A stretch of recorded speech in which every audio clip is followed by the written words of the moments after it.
সর্বদল বৈঠকে সব দলের অনুমতি নিয়ে ভারত নামবে বাংলাদেশের বিরুদ্ধে যুদ্ধে। যে ভারতের অল পার্টি মিটিংয়ের দিকে বাংলাদেশের এত নজর কেন, এইটাই হচ্ছে এখানকার আলোচনার বিষয়। গত কয়েকদিন ধরে বাংলাদেশ ও ভারত দুদেশের সোশ্যাল মিডিয়াতে খুব জোর চর্চা চলেছে নয়াদিল্লির পার্লামেন্ট হাউসে সরকারের ডাকা সর্বদল বৈঠক নিয়ে। এমন একটা কথা চাউর করার চেষ্টা হয়েছে যেন সর্বদল বৈঠকে সব দলের অনুমতি নিয়ে তবে ভারত নামবে বাংলাদেশের বিরুদ্ধে যুদ্ধে। এই নিয়ে বাংলাদেশের সংবাদ মাধ্যমেও দেখলাম তীব্র অনুসন্ধিৎসা। সবার মধ্যে একটা কি হয় এমন ভাব। কিন্তু যুদ্ধ কি এভাবে শুরু হয় কখনো? কোথাও হয়েছে?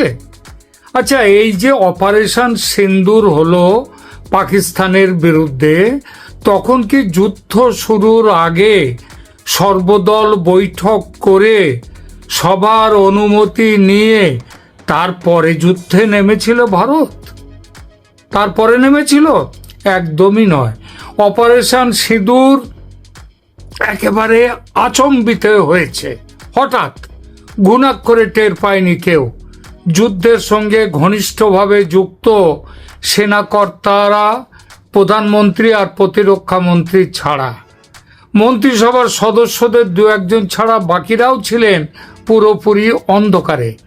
যেখানে মন্ত্রীরা পর্যন্ত জানতে পারেন না, সেখানে সব দলকে জানিয়ে লড়াইতে নামবে ভারত। ভারত কেন, পৃথিবীর কোনো দেশ? এটা ভাবাটাই ভুল।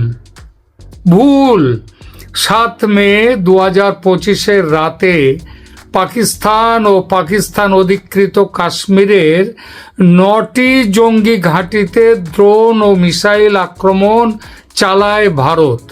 মাত্র কয়েক মিনিটের মধ্যে তছনছ করে দিয়ে থেমে যায়, যুদ্ধকে আর বাড়ায়নি।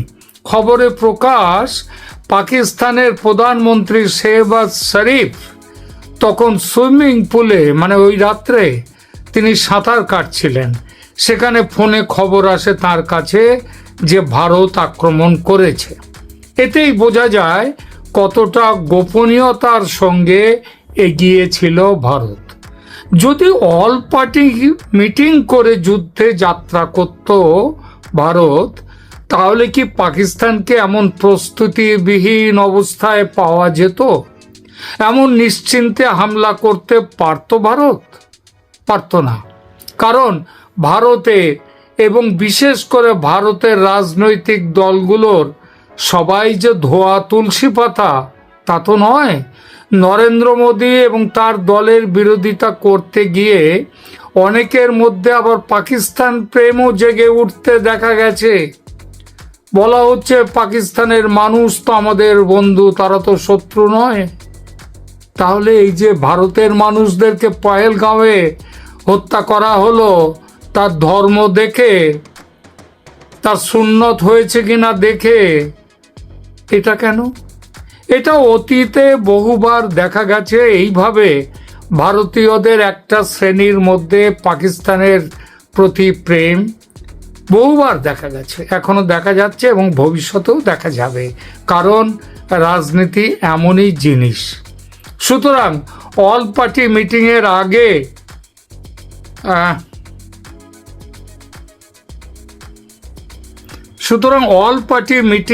আগে ভাগে সব বলে দিলে সেটা শত্রুর কাছে পৌঁছতে একদমই দেরি হবে না। শত্রু সতর্ক হয়ে যাবে। সুতরাং অল পার্টি তাই ঢাকঢোল পিটিয়ে সবাইকে সব জানিয়ে যুদ্ধে নামে না কেউ। তবে হ্যাঁ, অপারেশনের পর সব দলকে জানানো এটা সরকারের কর্তব্য। এটা গণতন্ত্রের শর্তও বটে। 7 মের রাতে অপারেশন সিঁদুর চালাবার পর 8 মে তারিখে অল পার্টি মিটিং ডেকে সব কিছু জানিয়েছিলেন সরকারের প্রতিরক্ষা মন্ত্রী রাজনাথ সিং। এরপর পাকিস্তান পাল্টা আক্রমণ করলে ভারত তার জবাবও দেয় এবং সেজন্য কোনো সর্বদল বৈঠকের দরকারও পড়েনি। গত সোমবার থেকে ভারতীয় পার্লামেন্টের বাদল অধিবেশন শুরু হয়েছে। যুদ্ধের বিষয়ে যার যা বক্তব্য আছে সেটা পার্লামেন্টে আলোচিত হবে, এটাই নিয়ম। আরে বাদল অধিবেশন কেন?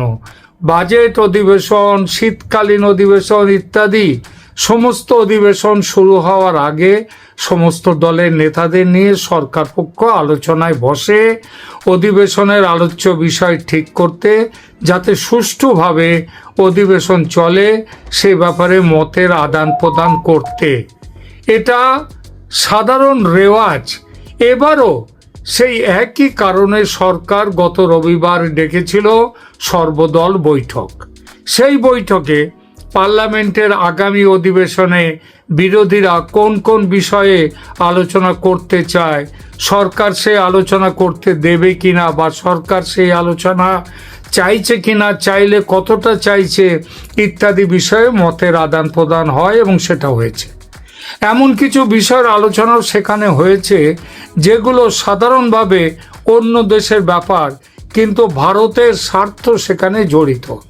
সেসব বিষয় যেমন পার্লামেন্টে ওঠে তেমনভাবেই ওঠে সর্বদলীয় বৈঠকে, এটা হয়েই থাকে। যেমন ইতিপূর্বে চীন ভারতের জমি দখল করেছে, এই নিয়ে কংগ্রেস বহুবার সরব হয়েছে পার্লামেন্টে।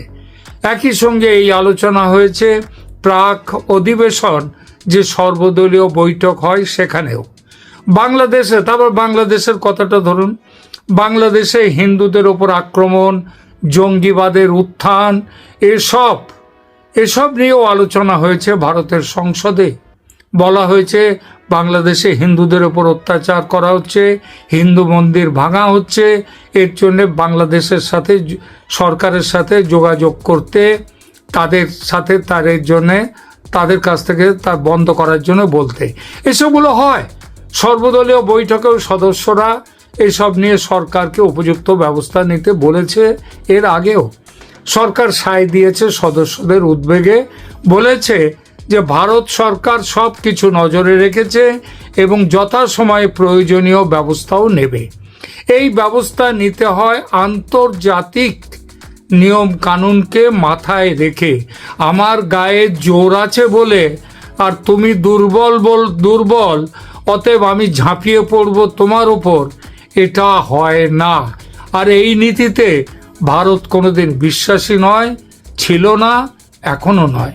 কিন্তু দেখা যাচ্ছে কিছু মানুষ এটাই চাইছে। তারা চাইছে ইউনূস সরকার ভারতের শত্রু আর শেখ হাসিনা ছিলেন ভারতের বন্ধু, সুতরাং শেখ হাসিনার সরকারকে অন্যায়ভাবে উৎখাত করে দখল করেছে এই ইউনূসের যে গদি, এখন ভারত যুদ্ধ করে এই সরকারকে হটিয়ে দিয়ে শেখ হাসিনাকে সেই গদি ফিরিয়ে দিক, শেখ হাসিনাকে ক্ষমতায় ফেরাক।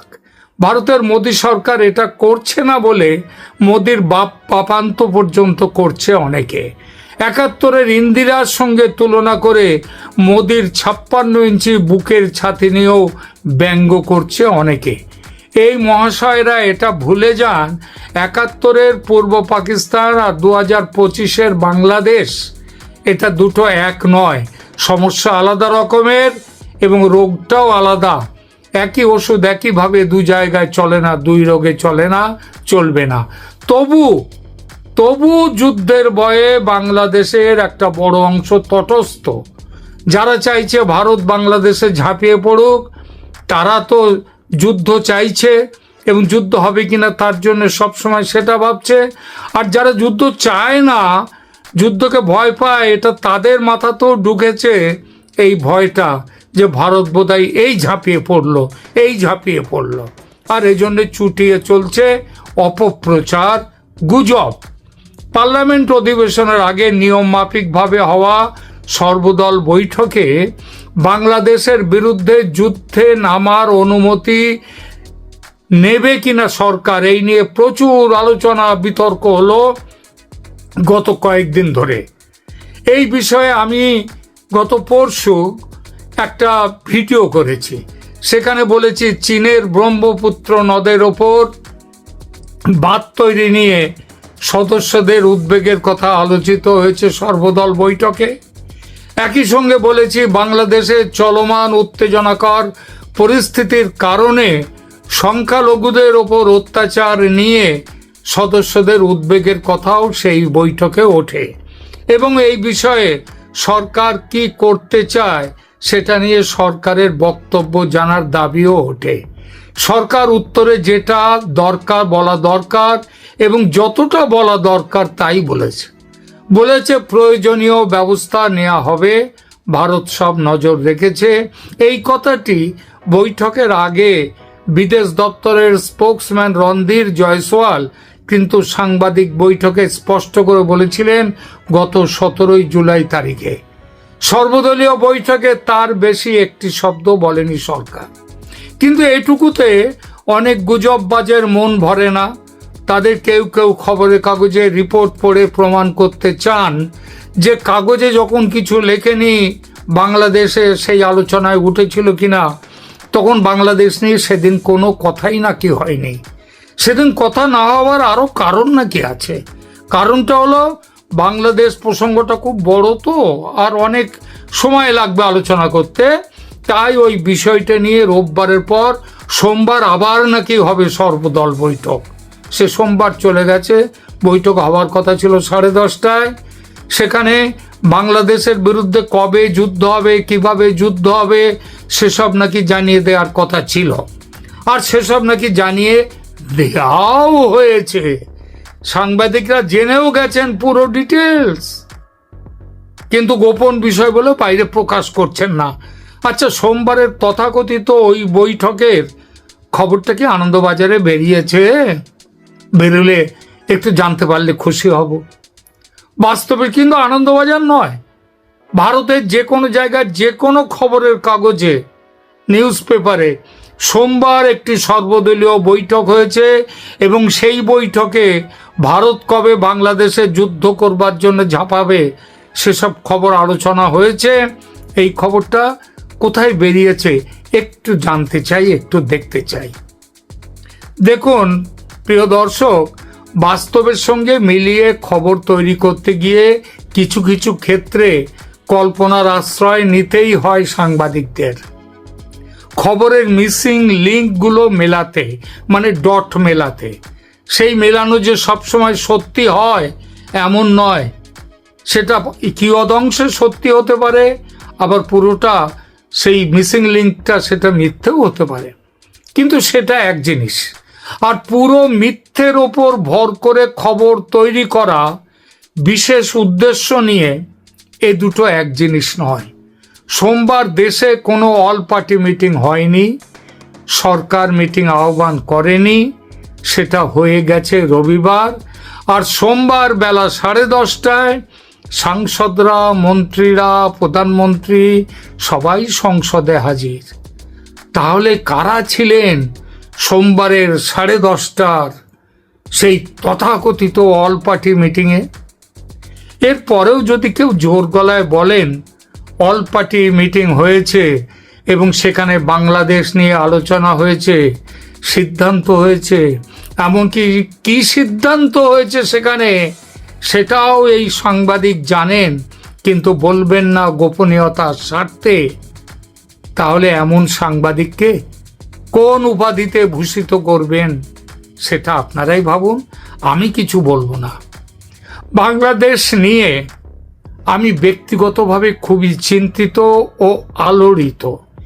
এর আগে আমার অনেক ভিডিওতে আমি বলেছি কেন আমি চিন্তিত, কেন আমি আলোড়িত।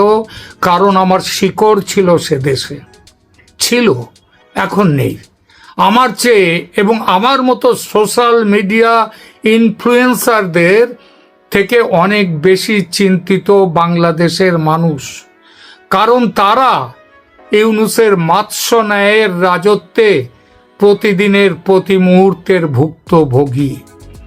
বাংলাদেশে বর্তমানে সংবাদপত্রের স্বাধীনতা বলে কিছু নেই, সত্যি খবর পান না মানুষ।